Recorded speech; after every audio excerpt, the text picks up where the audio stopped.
Hello, শ্রীজ রান্নাবান্না। আজকে একটা নতুন রেসিপি নিয়ে এসেছি।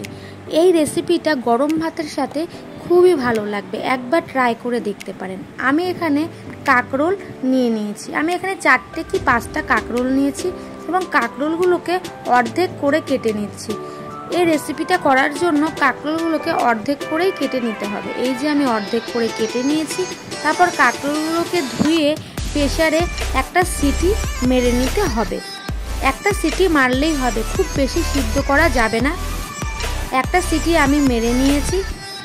তারপর কাঁকরোলগুলো থেকে ভেতরের পুরগুলো বার করে নিতে হবে, খুব সাবধানে যাতে ভেঙে না যায়।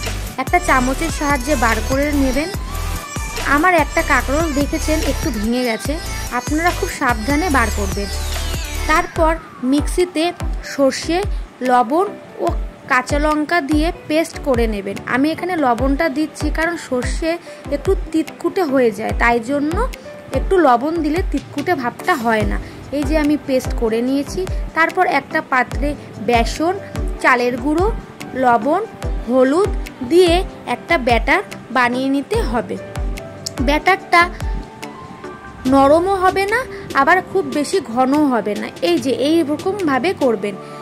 তারপর সর্ষের পেস্টটার মধ্যে ওই যে কাঁকরোলের পুর বের করে রেখেছিলে সেইগুলো দিয়ে আবারও মিক্সিতে পেস্ট করে নিয়ে নেব। তারপর স্বাদের জন্য সামান্য লবণ ও চিনি অ্যাড করব। ভালো করে মিক্স করে এবার ওই যে অর্ধেক কাঁকরোলগুলোর মধ্যে সেই পুরটা ভালোভাবে ভরে নেব। খুব বেশিভাবে ভরবো না, তাহলে ভাজার সময় ভেঙে যেতে পারে। খুব সুন্দরভাবে দিয়ে দেব এক এক করে।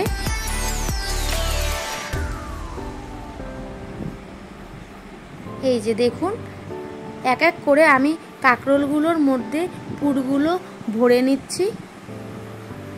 ভরা হয়ে গেছে। এবার আমি কড়াইতে তেল গরম করে এক এক করে ওই পুরগুলো ওই বেসনের ব্যাটারে চুবিয়ে কড়ার মধ্যে দিয়ে দেব এবং একদম লো ফ্লেমে দিয়ে ওগুলো ভাজতে হবে, যাতে কাঁকরোলগুলো খুব সুন্দরভাবে ভাজা হয়ে যায়।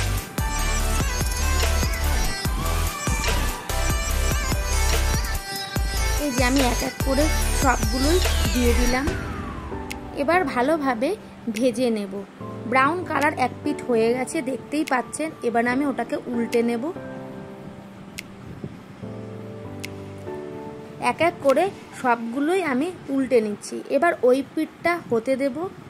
এই রেসিপিটা গরম ভাতের সাথে খুবই সুন্দর লাগবে, একবার ট্রাই করে দেখতে পারেন।